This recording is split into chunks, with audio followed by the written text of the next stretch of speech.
Columbia Broadcasting System and its affiliated stations present Orson Welles and the Mercury Theater on the Air in The War of the Worlds by H.G. Wells.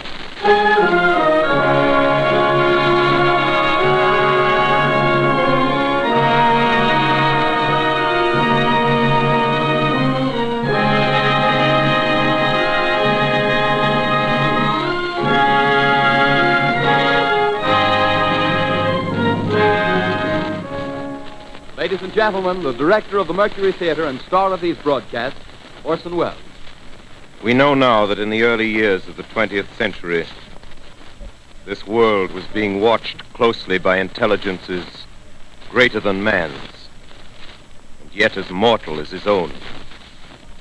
We know now that as human beings busied themselves about their various concerns, they were scrutinized and studied, perhaps almost as narrowly as a man with a microscope might scrutinize the transient creatures that swarm and multiply in a drop of water. With infinite complacence, people went to and fro over the earth about their little affairs, serene in the assurance of their dominion over this small, spinning fragment of solar driftwood, which by chance or design, man has inherited out of the dark mystery of time and space.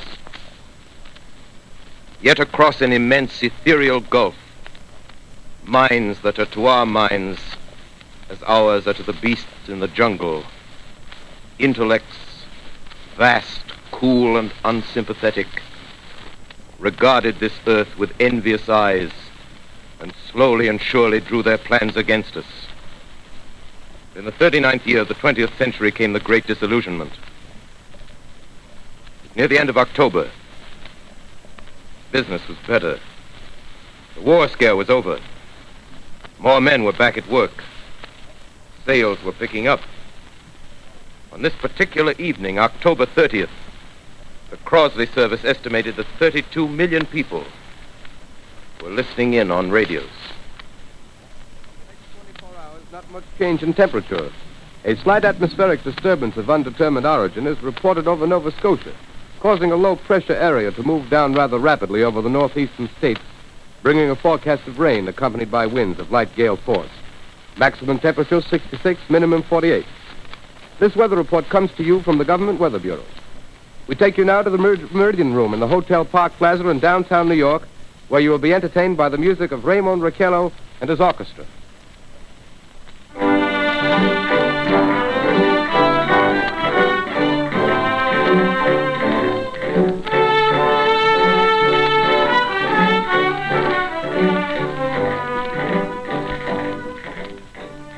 Good evening, ladies and gentlemen.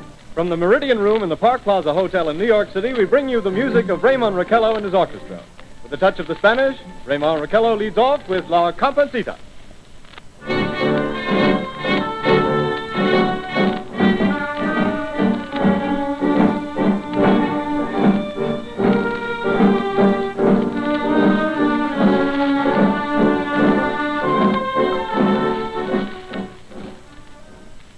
Ladies and gentlemen, we interrupt our program of dance music to bring you a special bulletin from the Intercontinental Radio News. At 20 minutes before 8 Central Time, Professor Farrell of the Mount Jennings Observatory, Chicago, Illinois, reports observing several explosions of incandescent gas occurring at regular intervals on the planet Mars. The spectroscope indicates the gas to be hydrogen and moving toward the Earth with enormous velocity. Professor Pearson of the observatory at Princeton confirms Farrell's observation and describes the phenomenon as, quote, like a jet of blue flame shot from a gun, unquote. We now return you to the music of Raymond Raquello, playing for you in the Meridian Room of the Park Plaza Hotel, situated in downtown New York.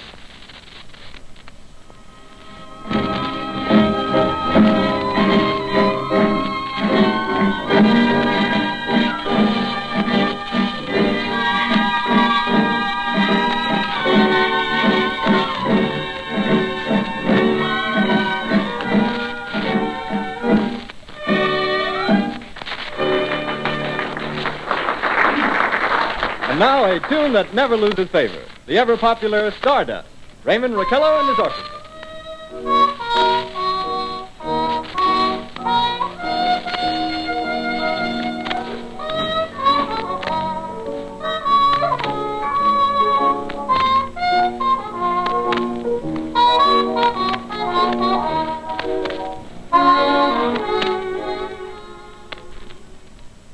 Ladies and gentlemen, following on the news given in our bulletin a moment ago, the Government Meteorological Bureau has requested the large observatories of the country to keep an astronomical watch on any further disturbances occurring on the planet Mars.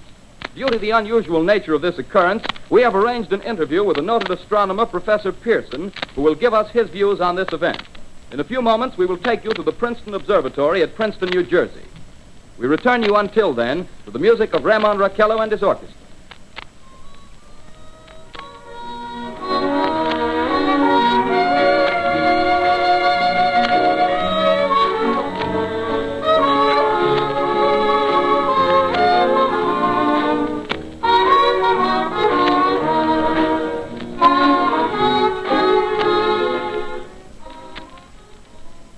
We are ready now to take you to the Princeton Observatory at Princeton, where Carl Phillips, our commentator, will interview Professor Richard Pearson, famous astronomer. We take you now to Princeton, New Jersey. Good evening, ladies and gentlemen.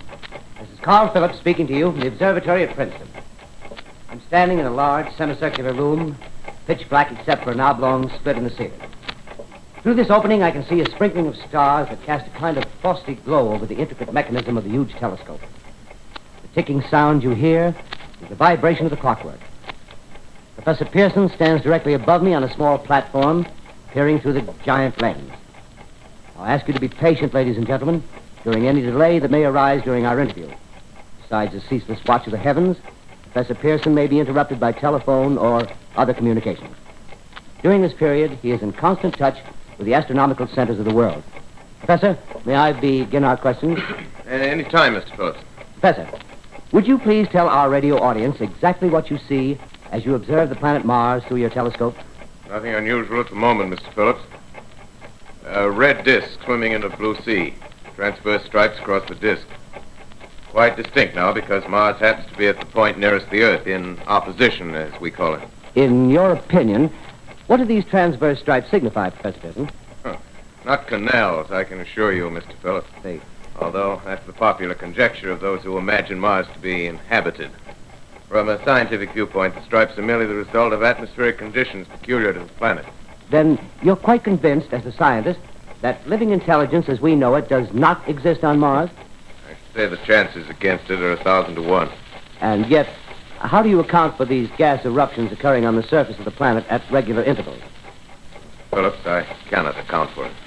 By the way, Professor, for the benefit of our listeners, how far is Mars from the Earth? Approximately 40 million miles. Well, that seems a safe enough distance. Just a moment, ladies and gentlemen. Someone has just handed Professor Pearson a message. While he reads it, let me remind you that we are speaking to you from the observatory in Princeton, New Jersey, where we are interviewing the world-famous astronomer, Professor Pearson. One moment, please. Professor Pearson has passed me a message which he has just received. Professor, may I read the message to the listening audience? Certainly, Mr. Phillips. Ladies and gentlemen, I shall read you a wire addressed to Professor Pearson from Dr. Gray of the Natural History Museum, New York. Quote, 9:15 p.m. Eastern Standard Time. Seismograph registered shock of almost earthquake intensity occurring within a radius of 20 miles of Princeton. Please investigate. Signed, Lloyd Gray, Chief of Astronomical Division. Unquote. Professor Pearson, could this occurrence possibly have something to do with the disturbances observed on the planet Mars? Hardly, Mr. Phillips. This is probably a meteorite of unusual size, and its arrival at this particular time is merely a coincidence. However, we shall conduct a search as soon as daylight permits. Thank you, Professor. Ladies and gentlemen, for the past 10 minutes, we've been speaking to you from the observatory at Princeton, bringing you a special interview with Professor Pearson, noted astronomer. This is Carl Phillips speaking. We are returning you now to our New York studio.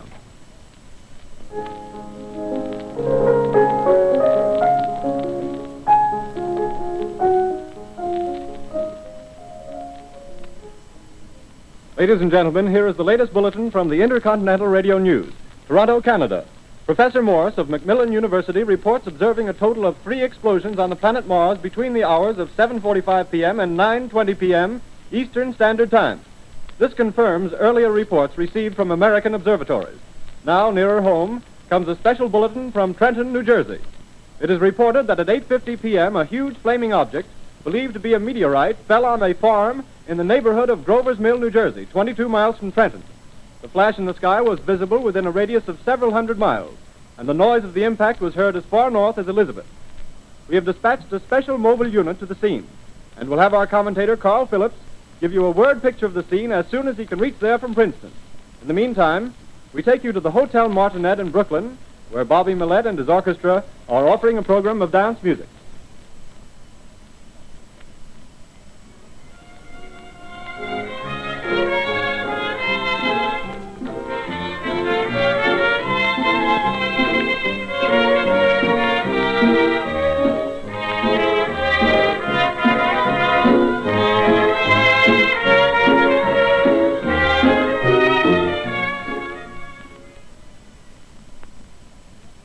We take you now to Grover's Mill, New Jersey.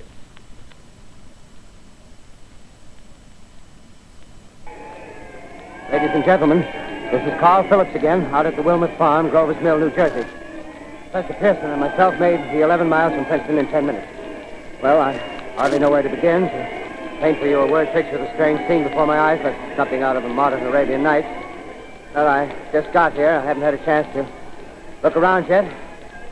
I guess that's it. Yes, I guess that's the thing directly in front of me, half buried in a vast pit. Must have struck with terrific force. The ground is covered with splinters of a tree. It must have struck on its way down. But I can see the object itself doesn't look very much like a meteor. At least not the meteors I've seen. It looks more like a huge cylinder. Has a diameter of, what would you say, Professor Pearson? What's that?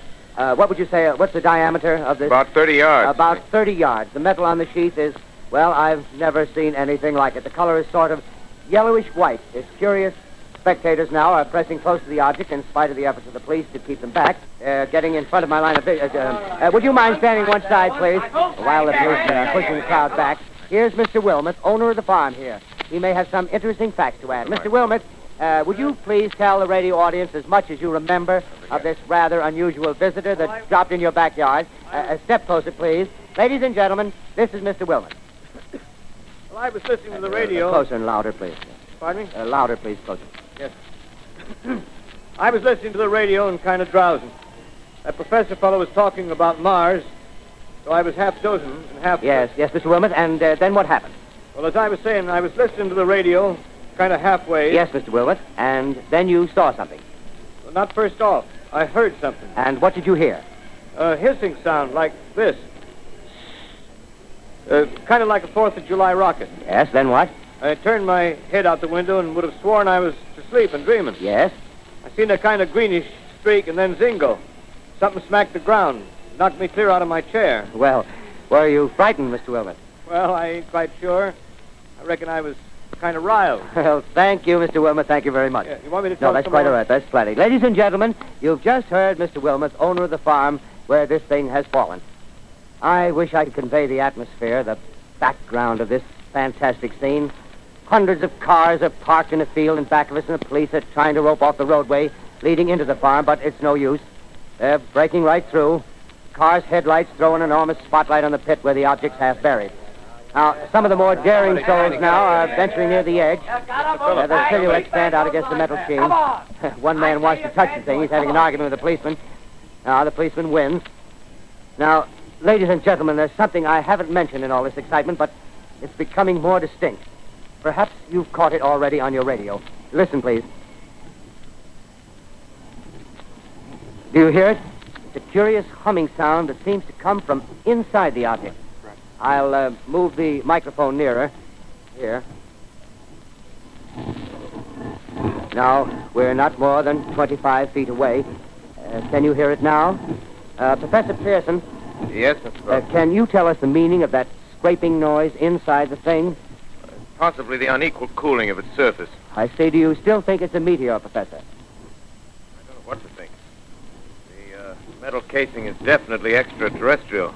Not found on this Earth. Friction with the Earth's atmosphere usually tears holes in a meteorite. This thing is smooth, and you can see it's cylindrical Just a minute. shape. Something's happening. Ladies and gentlemen, this is terrific. This end of the thing is beginning to flake off. The top is beginning to rotate like a screw, and the thing must be hollow. He's moving! Keep back there! Keep back there! Keep those men back! Keep back there! Keep those idiots back! Well, Keep off! The top floor! Look out there! Stand back! Ladies and gentlemen, this is the most terrifying thing I've ever witnessed. Wait a minute. Someone's crawling out or something. I can see peering out of that black hole two luminous discs. The eyes, it might be a face, might be almost... Good heavens, something wriggling out of the shadow like a gray snake. Now it's another one, and another one, and another one. They look like tentacles to me. Oh, yeah, I can see the thing's body. Now it's large as a bear. It glistens like wet leather, but that face, ladies and gentlemen, it's indescribable. I can hardly force myself to keep looking at it. It's so awful. The eyes are black, and they gleam like a serpent. The mouth is kind of V-shaped with saliva dripping from its rimless lips that seem to quiver and pulsate, and the monster or whatever it is can hardly move. It seems weighed down by possibly gravity or something. The thing's rising up now, and the crowd falls back. They've seen plenty. The most extraordinary experience, ladies and gentlemen. I can't find words.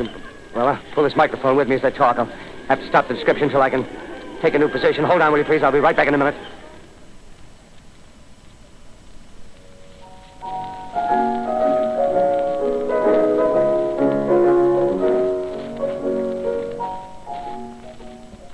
We are bringing you an eyewitness account of what's happening on the Wilmuth Farm, Grover's Mill, New Jersey.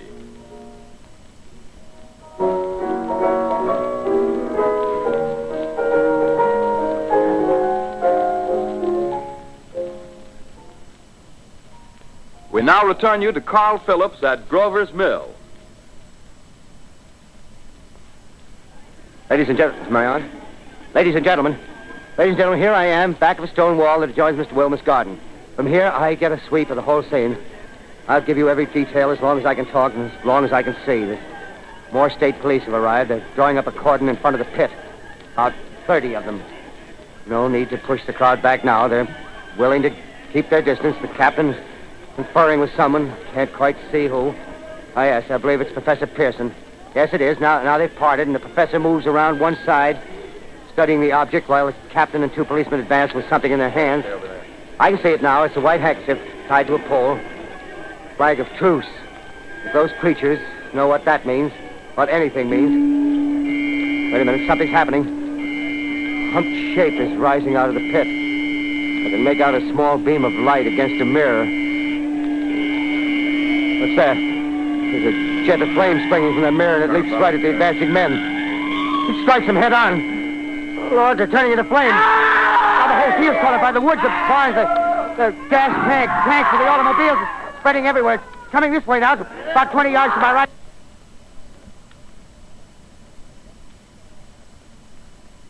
Ladies and gentlemen, due to circumstances beyond our control, we are unable to continue the broadcast from Grover's Mill. Evidently, there's some difficulty with our field transmission. However, we will return to that point at the earliest opportunity. In the meantime, we have a late bulletin from San Diego, California.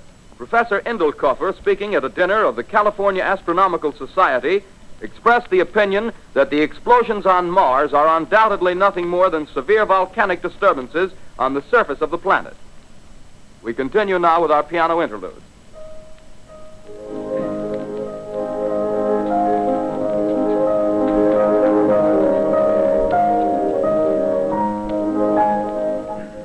Ladies and gentlemen, I've just been handed a message that came in from Grover's Mill by telephone. Just one moment, please. At least 40 people, including 6 state troopers, lie dead in a field east of the village of Grover's Mill, their bodies burned and distorted beyond all possible recognition. The next voice you hear will be that of Brigadier General Montgomery Smith, commander of the state militia at Trenton, New Jersey. I have been requested by the governor of New Jersey to place the counties of Mercer and Middlesex as far west as Princeton and east to Jamesburg under martial law. No one will be permitted to enter this area except by special pass issued by state or military authorities. 4 companies of state militia are proceeding from Trenton to Grover's Mill and will aid in the evacuation of homes within the range of military operations. Thank you. You have just been listening to General Montgomery Smith, commanding the state militia at Trenton. In the meantime, further details of the catastrophe at Grover's Mill are coming in. The strange creatures, after unleashing their deadly assault, crawled back in their pit and made no attempt to prevent the efforts of the firemen to recover the bodies and extinguish the fire. The combined fire departments of Mercer County are fighting the flames which menace the entire countryside. We have been unable to establish any contact with our mobile unit at Grover's Mill, but we hope to be able to return you there at the earliest possible moment. In the meantime, we take you to... Just one moment, please. Ladies and gentlemen, I have just been informed that we have finally established communication with an eyewitness of the tragedy. Professor Pearson has been located at a farmhouse near Grover's Mill, where he has established an emergency observation post. As a scientist, he will give you his explanation of the calamity. The next voice you hear will be that of Professor Pearson, brought to you by direct wire. Professor Pearson. Of the creatures in the rocket cylinder at Grover's Mill, I can give you no authoritative information, either as to their nature, their origin, or their purposes here on Earth. Of their destructive instrument, I might venture some conjectural explanation. For want of a better term, I shall refer to the mysterious weapon as a heat ray. It's all too evident that these creatures have scientific knowledge far in advance of our own. It's my guess that in some way they are able to generate an intense heat in a chamber of practically absolute non-conductivity. This intense heat they project in a parallel beam against any object they choose by means of a polished parabolic mirror of unknown composition, much as the mirror of a lighthouse projects a beam of light. That is my conjecture of the origin of the heat ray. Thank you, Professor Pearson. Ladies and gentlemen, here is a bulletin from Trenton. It is a brief statement informing us that the charred body of Carl Phillips has been identified in a Trenton hospital. Now, here's another bulletin from Washington, D.C. The Office of the Director of the National Red Cross reports 10 units of Red Cross emergency workers have been assigned to the headquarters of the state militia, stationed outside of Grover's Mill, New Jersey. Here's a bulletin from State Police, Princeton Junction. The fires at Grover's Mill and vicinity are now under control. Scouts report all quiet in the pit, and there is no sign of life appearing from the mouth of the cylinder. Now, ladies and gentlemen, we have a special statement from Mr. Harry McDonald, Vice President in charge of operations. We have received a request from the State Militia of Trenton to place at their disposal our entire broadcasting facilities. In view of the gravity of the situation, and believing that radio has a responsibility to serve in the public interest at all times, we are turning over our facilities to the State Militia at Trenton. We take you now to the field headquarters of the state militia near Grover's Mill, New Jersey. This is Captain Lansing of the Signal Corps, attached to the state militia, now engaged in military operations in the vicinity of Grover's Mill. Situation arising from the reported presence of certain individuals of unidentified nature is now under complete control. The cylindrical object, which lies in a pit directly below our position, surrounded on all sides by 8 battalions of infantry, without heavy field pieces, but adequately armed with rifles and machine guns. All cause for alarm, if such cause ever existed, is now entirely unjustified. Things, whatever they are, do not even venture to poke their heads above the pit. I can see their hiding place plainly in the glare of the searchlights here. With all their reported resources, these creatures can scarcely stand up against heavy machine gun fire. Anyway, it's an interesting outing for the troops. I can make out their khaki uniforms crossing back and forth in front of the lights. Looks almost like a real war. There appears to be some slight smoke in the woods bordering the Millstone River, probably fire started by campers. Well, we ought to see some action soon. One of the companies is deploying on the left flank. A quick thrust and it'll all be over. Now, wait a minute, I see something on top of the cylinder. No, it's nothing but a shadow. Now the troops are on the edge of the Wilmouth farm. 7,000 armed men closing in on an old metal tube. A tub, rather. Well, wait, that wasn't a shadow. It's something moving. Solid metal, kind of a shield-like affair rising up out of the cylinder. It's going higher and higher. What? It's standing on legs, actually rearing up on a sort of metal framework. Now it's reaching above the trees and the searchlights are on it. Hold on.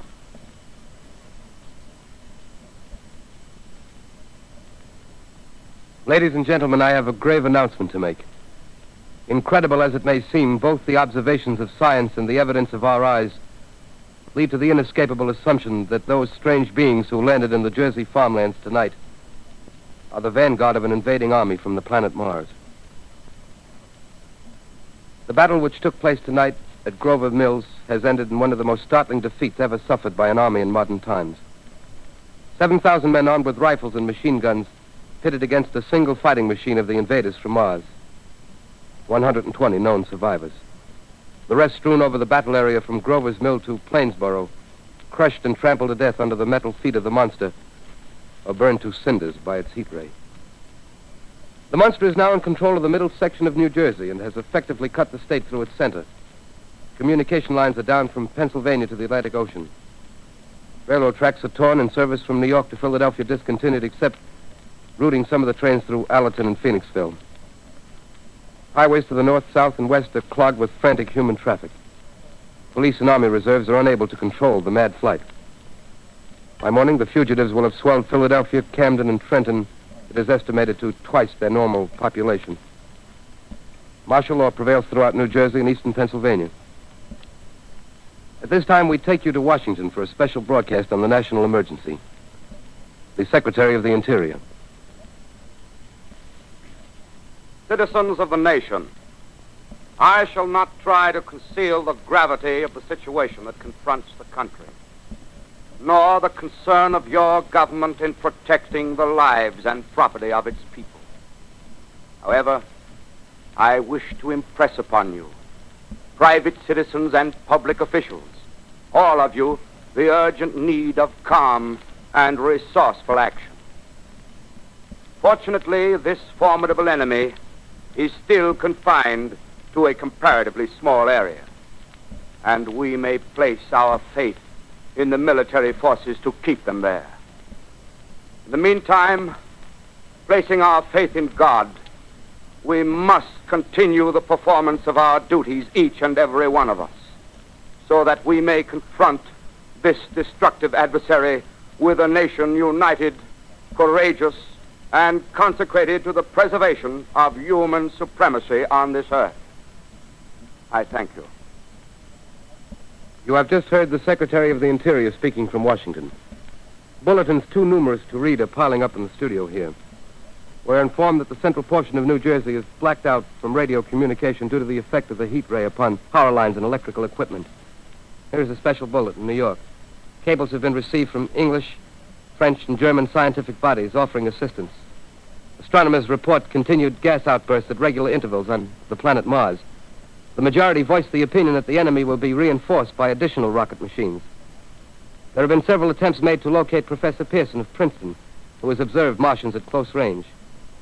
It is feared he was lost in the recent battle. Langham Field, Virginia. Scouting planes report 3 Martian machines visible above treetops, moving north toward Somerville with population fleeing ahead of them. The heat ray is not in use, although advancing at express train speed. Invaders pick their way carefully. They seem to be making a conscious effort to avoid destruction of cities and countryside. However, they stop to uproot power lines, bridges, and railroad tracks. Their apparent objective is to crush resistance, paralyze communication, and disorganize human society. Here is a bulletin from Basking Ridge, New Jersey. Coon hunters have stumbled on a second cylinder similar to the first, embedded in the great swamp 20 miles south of Morristown. Army field pieces are proceeding from Newark to blow up the second invading unit before the cylinder can be opened and the fighting machine rigged. They are taking up a position in the foothills of Watchung Mountains. Another bulletin from Langham Field, Virginia.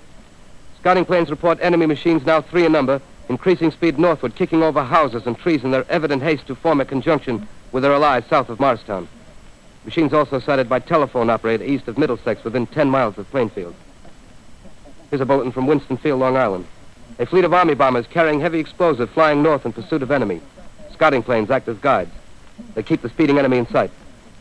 Just a moment, please, ladies and gentlemen.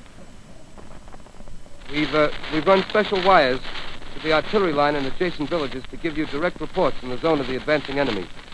First, we take you to the battery of the 22nd Field Artillery, located in the Watchung Mountains. Range 32 meters. 32 meters. Projection 39 degrees. 39 degrees. Fire. 140 yards to the right, sir. Shift range 31 meters. 31 meters. Projection 37 degrees. 37 degrees. Fire.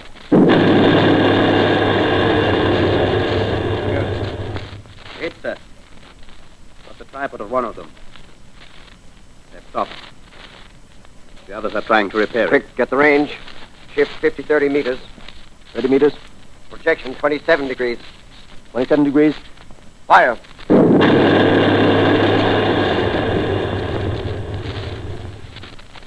Can't see the shell land, sir. Letting off a smoke. What is it? Black smoke, sir. Moving this way. Flying close to the ground. Moving fast. Put on gas masks. Get ready to fire. Shift to 24 meters. 24 meters. Projection 24 degrees. 24 degrees. Fire.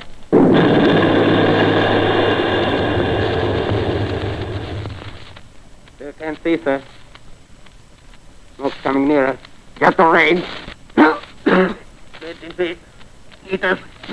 23 meters. 23 meters. Projection 22 degrees. 22 degrees.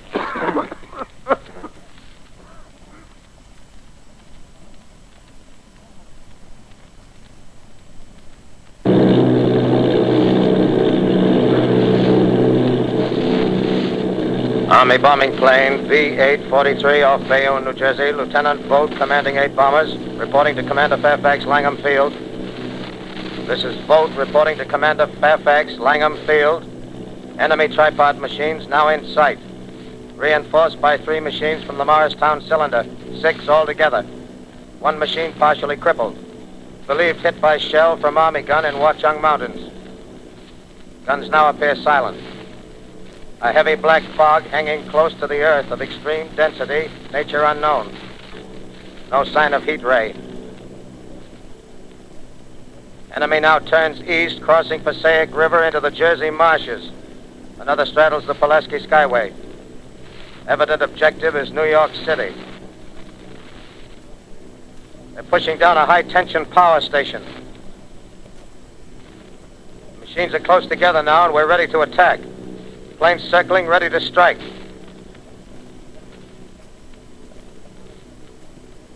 1,000 yards, and we'll be over the first.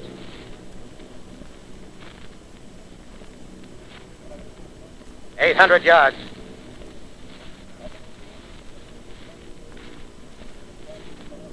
$600.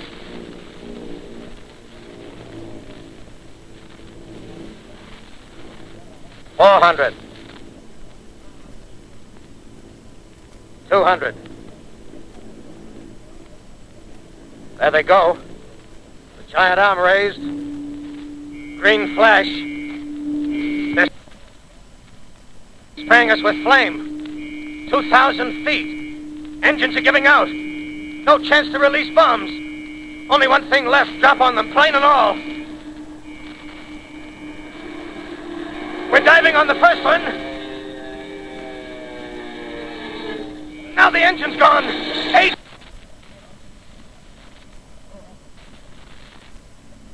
This is Bayonne, New Jersey, calling Langham Field. This is Bayonne, New Jersey, calling Langham Field. Come in, please. This is Langham Field. Go ahead. 8 Army bombers in engagement with enemy tripod machines over Jersey Flats. Engines incapacitated by heat ray. All crashed. 1 enemy machine destroyed. Enemy now discharging heavy black smoke in direction of... Newark, New Jersey. This is Newark, New Jersey. Warning. Poisonous black smoke pouring in from Jersey marshes. Reaches South Street. Gas masks useless. Urge population to move into open spaces. Automobiles use routes 7, 23, 24. Avoid congested areas. Smoke now spreading over Raymond Boulevard.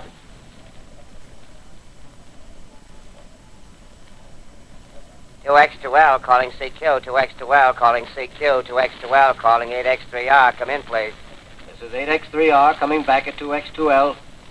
How's reception? How's reception? K, please. Where are you, 8X3R? What's the matter? Where are you?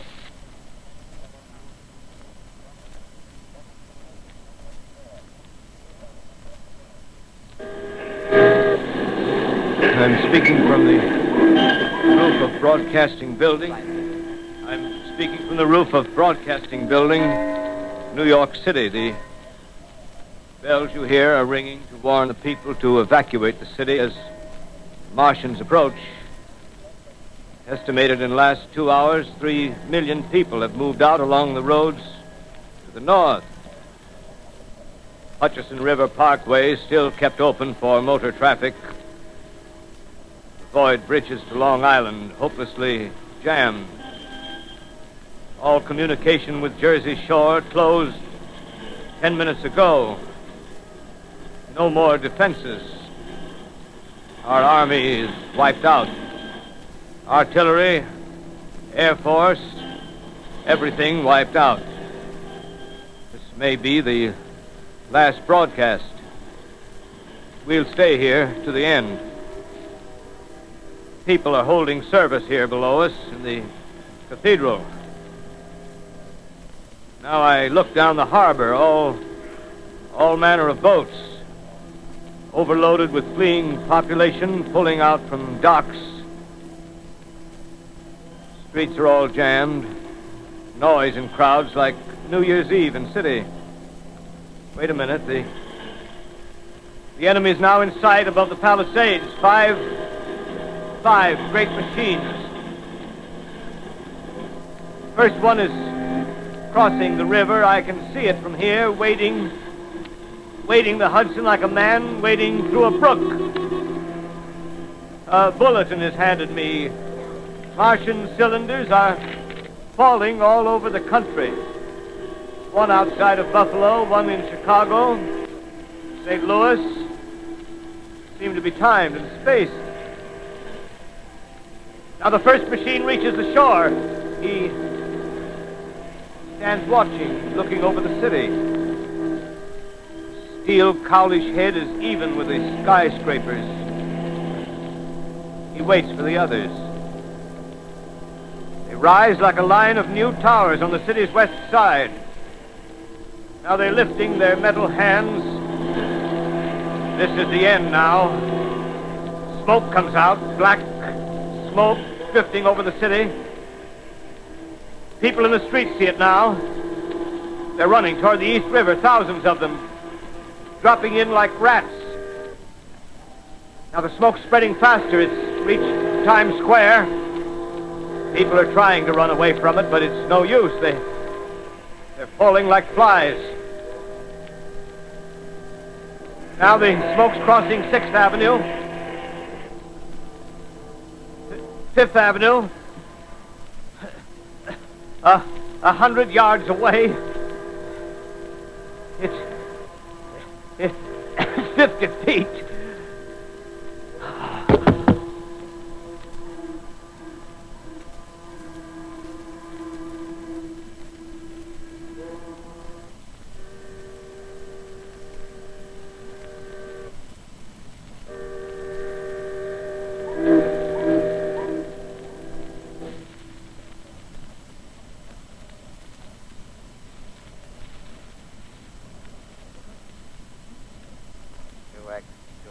Calling CQ. 2X2L calling CQ. 2X2L calling CQ, New York. Isn't there anyone on the air?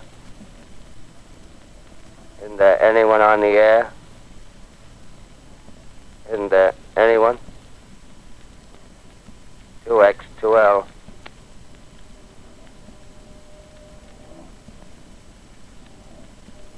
You are listening to a CBS presentation of Orson Welles and the Mercury Theater on the Air in an original dramatization of The War of the Worlds by H.G. Wells. The performance will continue after a brief intermission. This is the Columbia Broadcasting System. The War of the Worlds by H.G. Wells, starring Orson Welles and the Mercury Theater on the Air.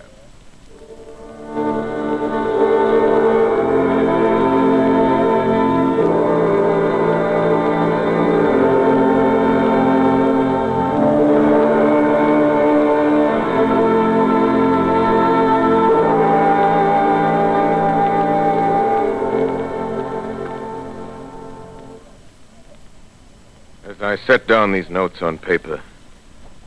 I'm obsessed by the thought that I may be the last living man on Earth.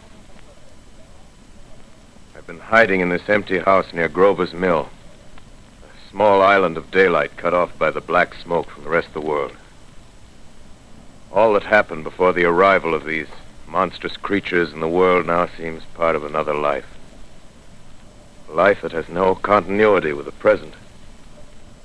Furtive existence of the lonely derelict who pencils these words on the back of some astronomical notes bearing the signature of Richard Pearson. I look down at my blackened hand and I try to connect them with a professor who lives at Princeton and who, on the night of October 20th, glimpsed through his telescope an orange splash of light on a distant planet. My wife, my colleagues, my students, my books, my observatory, my world. Where are they? Did they ever exist? Am I Richard Pearson? What day is it? Do days exist without calendars? Does time pass when there are no human hands left to wind the clocks? Writing down my daily life, I tell myself I shall preserve human history between the dark covers of this little book that was meant to record the movements of the stars. But to write, I must live, and to live, I must eat.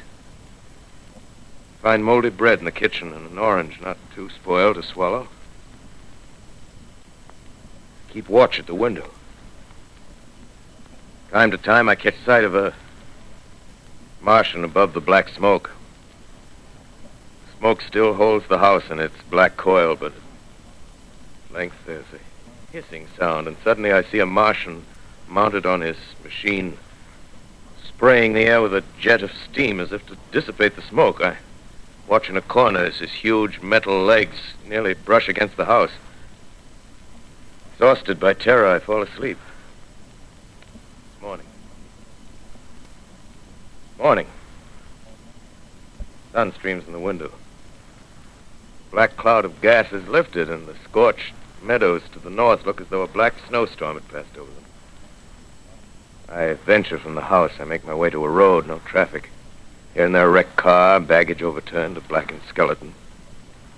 Push on north. For some reason I feel safer trailing these monsters than running away from them. And I keep a careful watch. I've seen the Martians feed. Should one of their machines appear over the top of trees, I'm ready to fling myself flat on the earth. I come to a chestnut tree. October. Chestnuts are ripe. Fill my pockets. Must keep alive.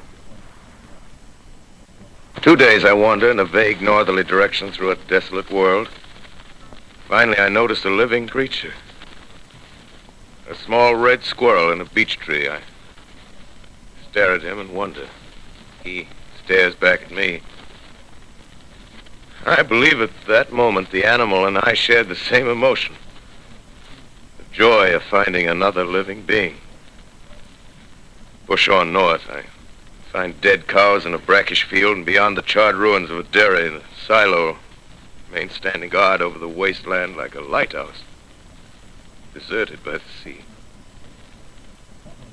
Astride the silo perches a weathercock. The arrow points north. North. Next day, I come to a city. City vaguely familiar in its contours, yet its buildings strangely dwarfed and leveled off as if a giant had sliced off its highest towers with a capricious sweep of his hand. Reached the outskirts, I found Newark. Newark, undemolished but humbled by some whim of the advancing Martians. Presently, with an odd feeling of being watched, I caught sight of something crouching in a doorway. I made a step towards it, and it rose up and became a man. A man armed with a large knife. Stop! Where do you come from? I come from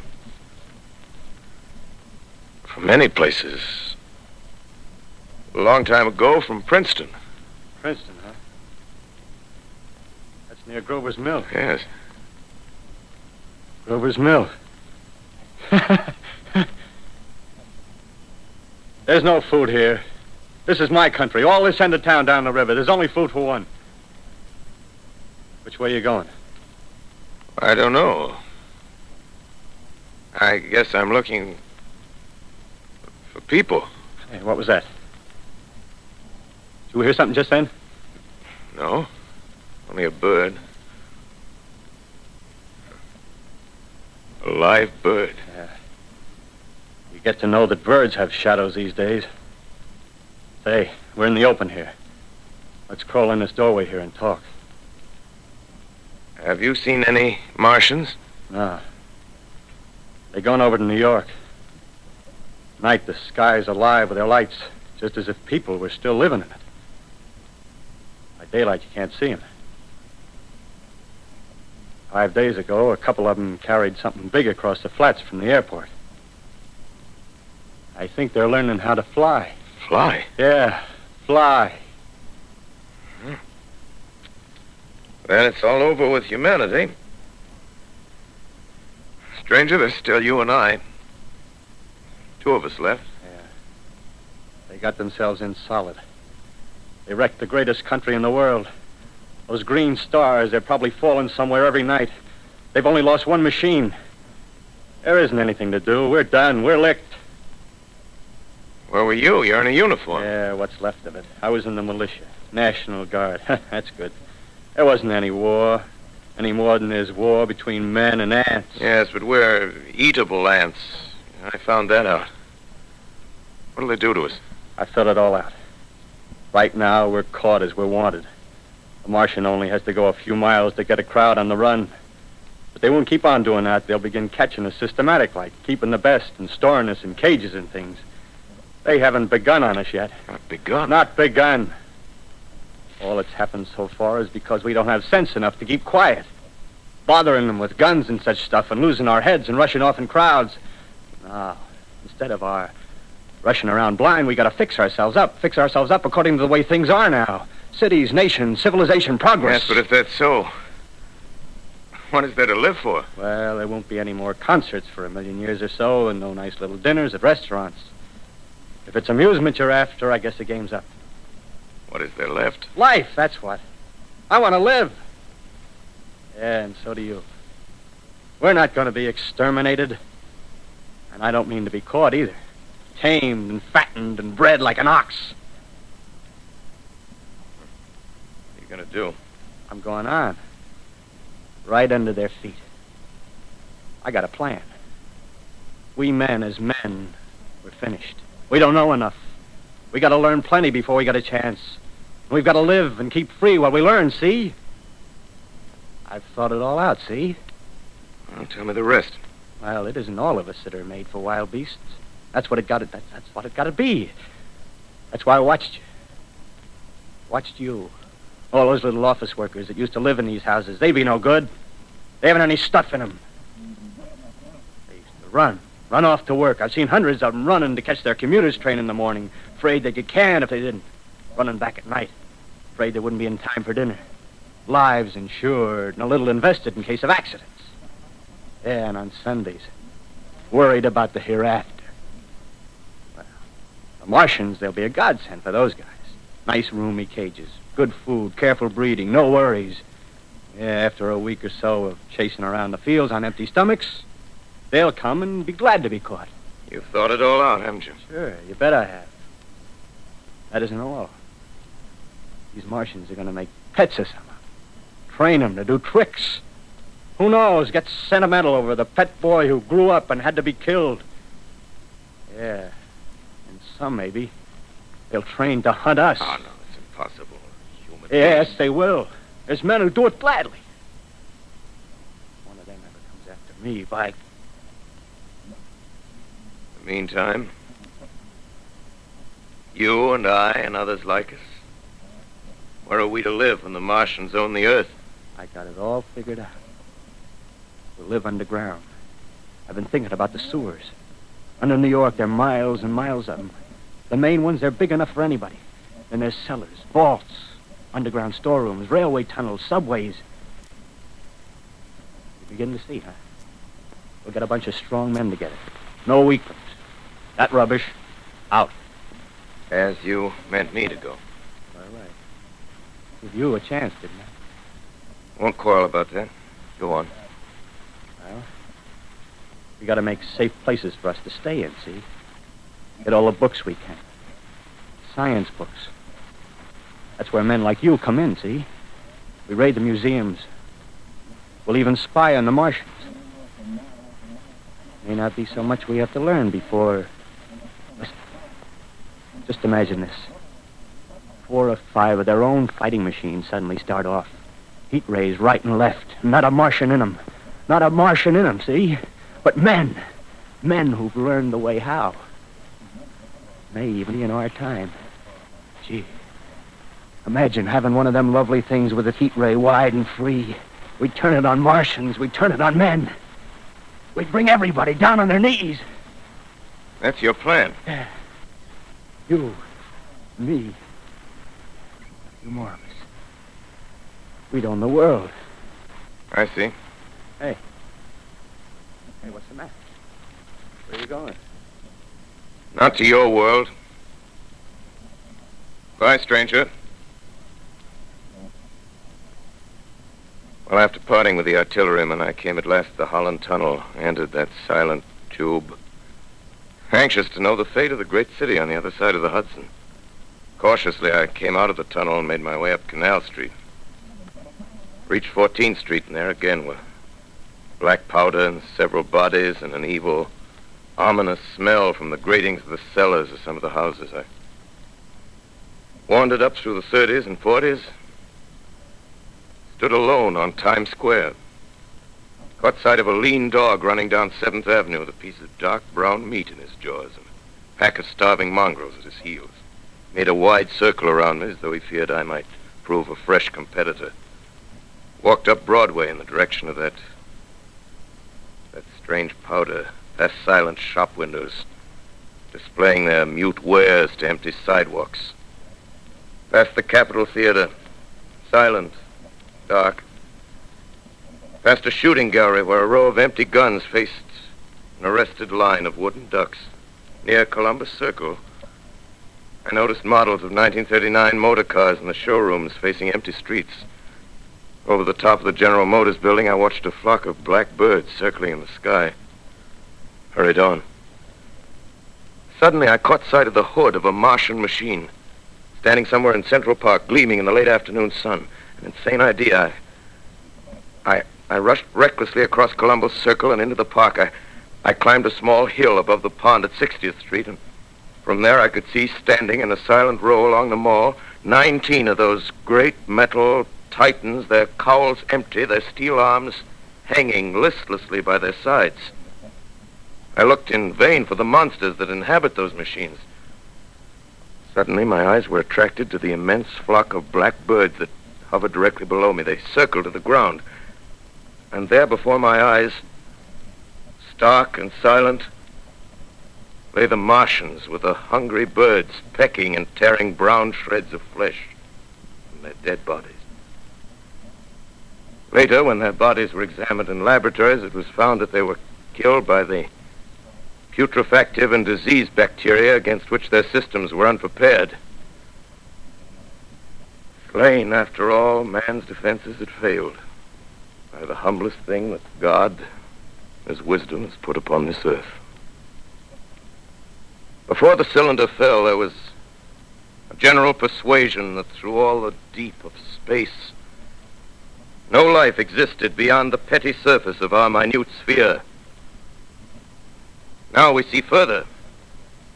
Dim and wonderful is the vision I've conjured up in my mind of life spreading slowly from this little seedbed of the solar system throughout the inanimate vastnesses of sidereal space. But a remote dream, maybe that the destruction of the Martians is only a reprieve to them and not to us. The future ordained, perhaps. Strange it now seems to sit in my peaceful study, Princeton, writing down this last chapter of the record, begun at a deserted farm in Grover's Mill. Strange to watch children playing in the streets. Strange to see young people strolling on the green where the new spring grass heals the last black scars of a bruised earth. Strange to watch the sightseers enter the museum where the dissembled parts of a Martian machine are kept on public view. Strange when I recall the time when I first saw it. Bright and clean-cut, hard, and silent under the dawn of that last great day.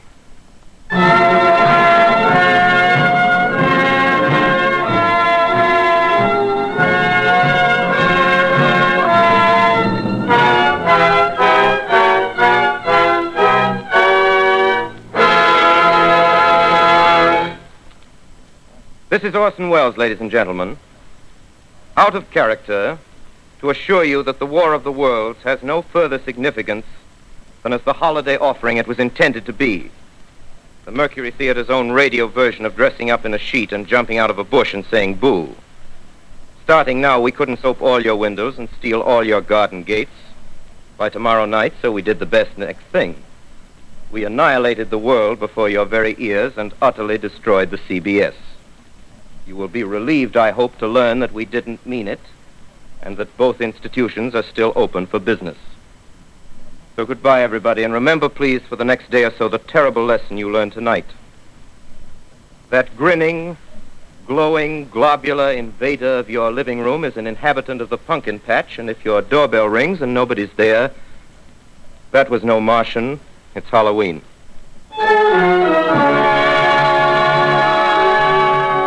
Tonight, the Columbia Broadcasting System and its affiliated stations coast to coast has brought you The War of the World by H.G. Wells, the 17th in its weekly series of dramatic broadcasts featuring Orson Welles and the Mercury Theater on the air. Next week, we present a dramatization of 3 famous short stories. This is the Columbia Broadcasting System.